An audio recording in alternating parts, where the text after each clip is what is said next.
Welcome to part 2 of chapter 3, animating objects. In this video we're going to be doing the brick. Before we get into animation though, let's take about 2 or 3 minutes to do a checklist to make sure our rig for our brick is set up correctly.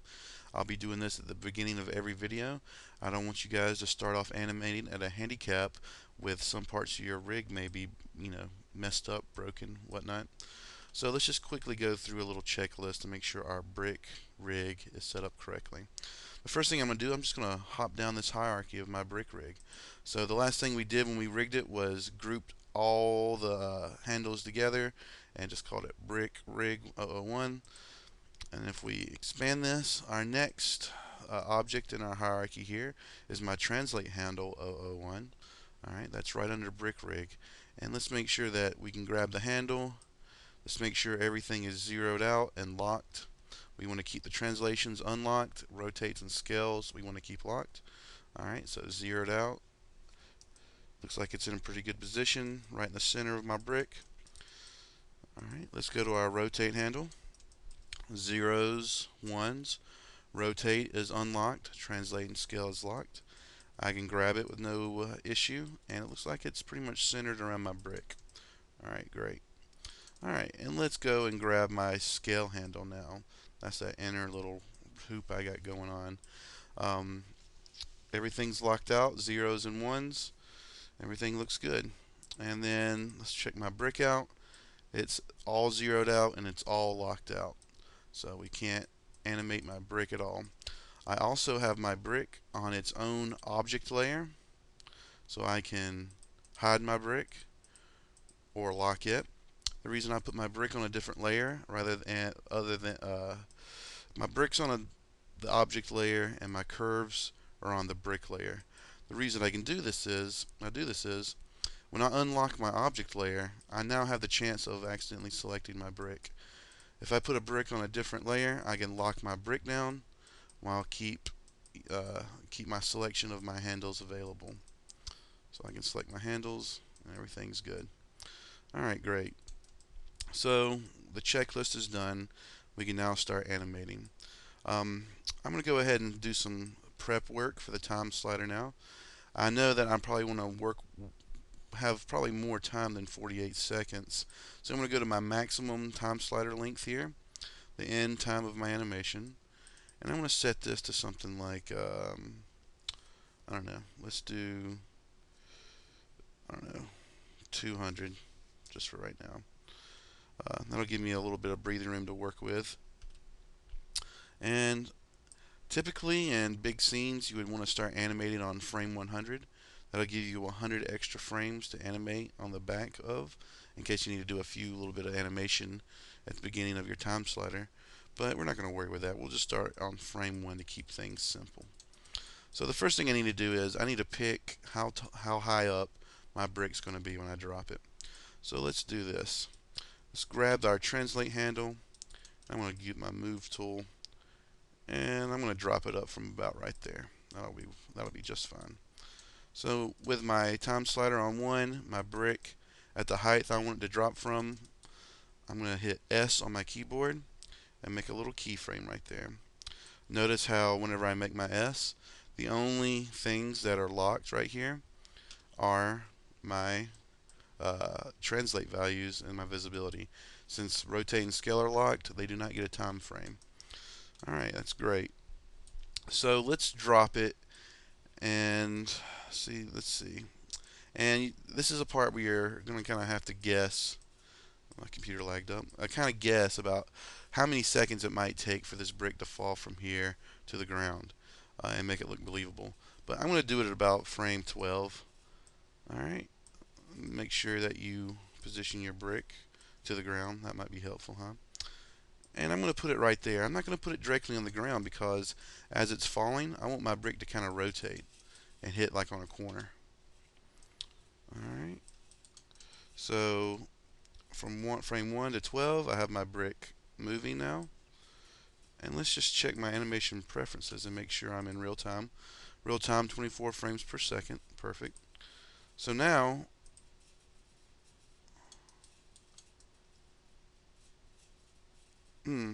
I think it might be a little bit slow. So what we can do now is we can go to our window, and I'm going to go to my dope sheet, window animation editors dope sheet, and I'm just going to have my translation handle selected. I'm going to left click and drag on that end time keyframe right here, and I'm going to middle mouse button click and hold and drag it back 2 frames. Now I'm on frame 10. Let's see what happens now. I kind of like that better. You know what? I'm also going to raise the height of the brick. Alright. That looks pretty good. I'll go from here. It's a good place to start anyway, right? So what we're going to do now is I'm going to maybe put a little bit of rotation in it now. So what I'm going to do, I'm going to go back to frame 1, and I'm going to grab my rotation handle. And notice I have no keyframes for my rotation. So I'm just going to go ahead and keyframe it at a neutral position. I'm going to go to frame 10 now and keyframe it and rotate it in a way where it actually makes contact with the ground. And you really want to mimic the physical real world properties of this brick as much as possible. So if you have this brick hitting right there, I'm going to try to rotate it where I can get an edge hitting on this plane as close as possible. Alright. So now my brick kind of takes a nosedive, boom, and hits the ground. Alright, great. Boom. Very good. So now we need to do a few more animations of the brick bouncing up a little bit, settling, doing some ins and outs, making it look like the brick is going to bounce. The brick will bounce a little bit. It won't bounce as much as a ball, but it needs to settle. All that kinetic energy that's stored from the height of the fall, it's building up energy in the form of gravitational acceleration. So all this energy needs to be released, and it does so by bouncing around just a little bit. So what we're going to do, we're going to come up maybe 3 frames, and we're going to grab my rotation or translate handle, and we're just going to have him bounce up just a little bit. Okay, and I'm going to go use the go ahead animation technique where I just kind of go ahead with the animation and just wing it. So I'm going to have him kind of rotate a little bit. Alright, maybe come back down. He was already kind of rotating like that. So let me keep on the theme. You know what? I'm going to delete that. I'm going to delete this last rotation keyframe. Before I do that, let me get my bounces down. Alright, so I have it landing, bouncing up, coming back down again. And I'm going to grab my rotation handle this time. And I made this rotation handle on frame 13. I'm going to right click and delete it, because now whenever it comes back down, I can just go ahead and assume that when it comes back down it's going to rotate like this. That looks good to me. So now Maya fixes the kind of weird little jump it does and kind of does the in-between work for me. So let's look at it. Boom. And I kind of got to see if the motion that it was doing beforehand, the rotation it was doing, it looks like it was just kind of taking a nosedive, maybe leaning to this side a little bit, like leaning like that. So maybe whenever it bounces back up, maybe it needs to bounce the other direction a little bit. It kind of needs like a counter bounce. So before it was bouncing like this, now it's going to be landing on this corner. Boom, boom. And we're going to need probably one more bounce up. So let's grab our translation. See, boom, landing, settling. And then our next bounce is going to be half the height of the previous one, because the kinetic energy is starting to run out, right?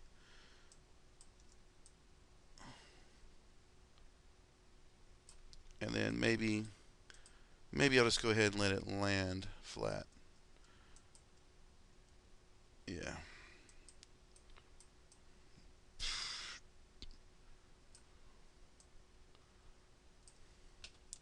I might have to go back in and adjust that when I put the rotation in.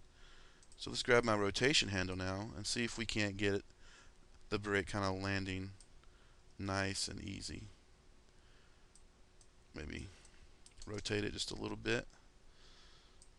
Alright.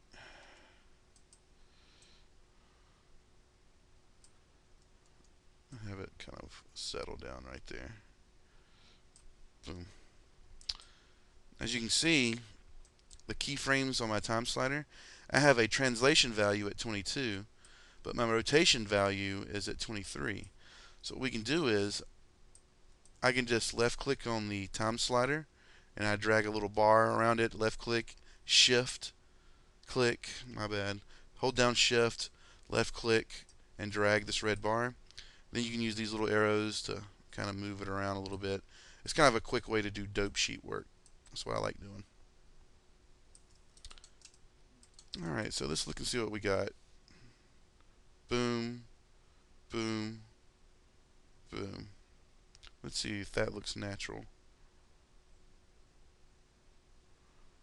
So it comes down, lands, hits that corner. You know what? I think whenever it bounces back up, since it hits this corner right here, I think it's going to kick up a little bit. Maybe kick up in between these two frames. Kick up. And it'll probably land on that side a little bit. Looks like I need to change my translate value now. I need to bring it up just a little bit. Let's see what it just looks like in real time real quick.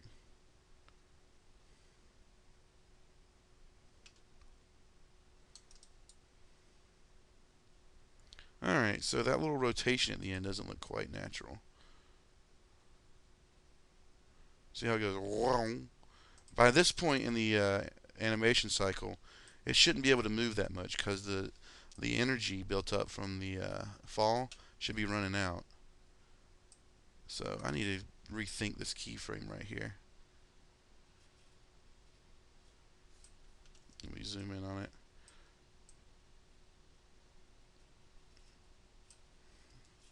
Maybe I'll just have it settle.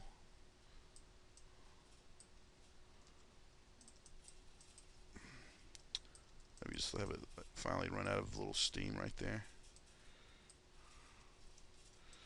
Boom. Okay. Just some tweaks there. Do a tweak there.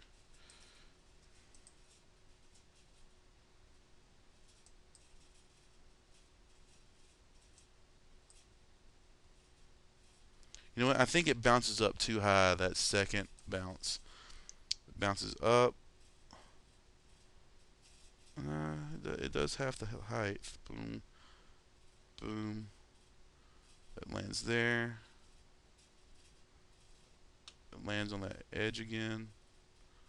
I'd like it to land maybe on this edge now as it settles. See, it's just a lot of tweaking.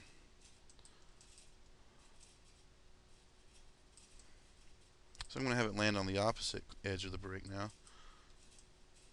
Boom, boom, boom, boom. Bounces up, comes down, kicks back up a little bit. And then this will be my last settle movement. What I need to do is I need to come up just a fraction.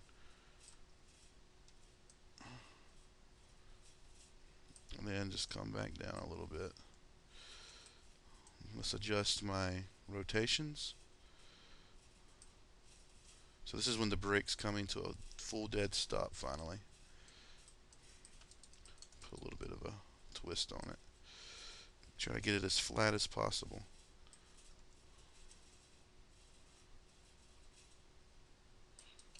See what happens.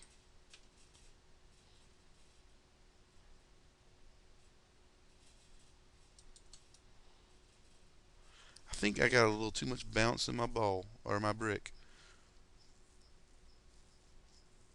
It might be a little too slow too. I gotta self-critique this. You gotta be really critical.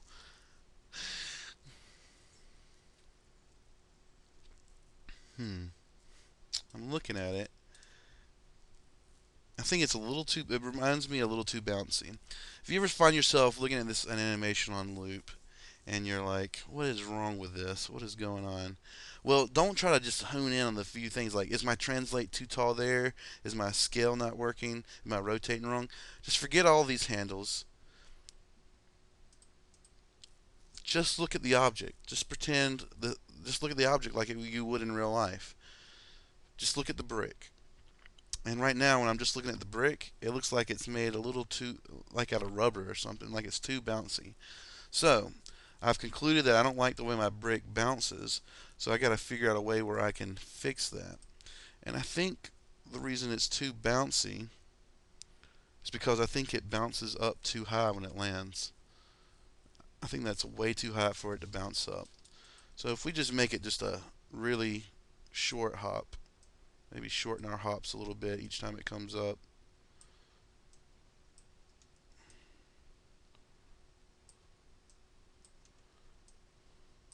See what that does. So I just shortened the height of each bounce when it came.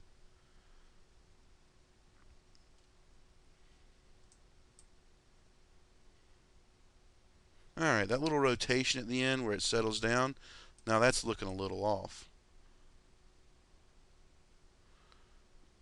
Boom, boom. So it hits. Maybe I need to scrub this rotation a little bit forward.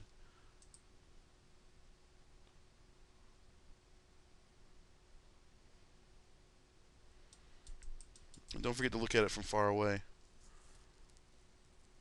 I think that's looking pretty good. I think I could probably make the whole thing a little bit faster though. I think my timing is just a little slow. So I think if we fix the timing, we can call this brick animation pretty much done.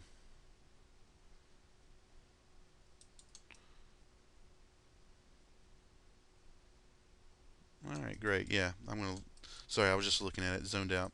Alright, so let's open up my dope sheet again and let's see what we can do. So what I'm going to do on the dope sheet, I'm going to select my translate and rotate handles. So I go to my outliner, I hold down control so I can select two things at once, or you can just select your translate handle and expand, and it gets a little messy, but that's okay. What I like doing, I just like to go to my outliner, I'll grab my translate, I'll hold down control so I can click my rotate. Now I have my rotate and translate on my dope sheet. So now I can just focus in on kind of making this a little bit shorter. So maybe, and it's really just small tweaks.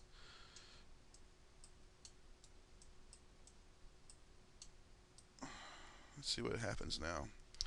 See, it's just a small tweak. I just moved maybe 2 blocks of keyframes closer together to make it fast, remember?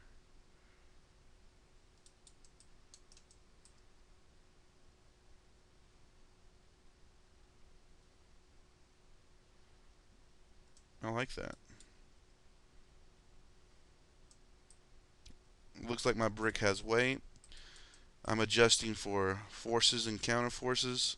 So let's break down what I've done. I started out by putting the brick up here and then add a little spice. I rotated the brick down so it would land on the front left corner. So when it lands, he's taking a nosedive pretty seriously. So he kind of lands to the left a little bit, really subtly. So I kind of have him bounce the other way a little bit. So now I have him kind of land flat on the front right corner. So that's going to kind of make him kick back up. Now he's going to land on this other side here. Settles there. And it is just it's run out of energy right now. So now it's ready just to settle down and go to sleep. So it's just not, there's no formula here. Animation is very organic. I kind of have an idea of where I want to go with it, but it's almost like the decision I made 10 seconds ago, like to have it land on that front corner like that. It dictated where the animation would go from there. And you can do freeform animation like that. Just do it like, because you know bricks falling is pretty random, so you can do some random animation like that. But it's always got to make sense in the physical real world and the real world. All right. All right. Great. You know what? I'm gonna look at this translate bounce up real quick. Hmm. I'm gonna shorten it just a little bit.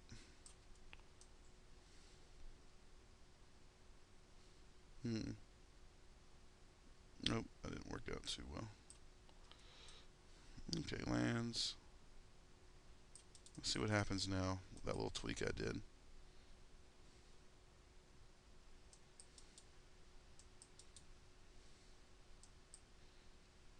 Alright, you can definitely add some flair and play around with it. But I'm just giving you a basic little rundown on how to get the most basic kind of reaction forces that would be going on. And my brick's heavy and solid, so it's not going to bounce. It's just going to kind of wobble around on the ground, getting rid of that built up kinetic energy, remember. And there's not going to really be too much squash and stretch. Um, I can add squash and stretch, so if I go to my scale tool right here, as it lands, I can squash it a little bit, and that'll require me to kind of tweak my translate there.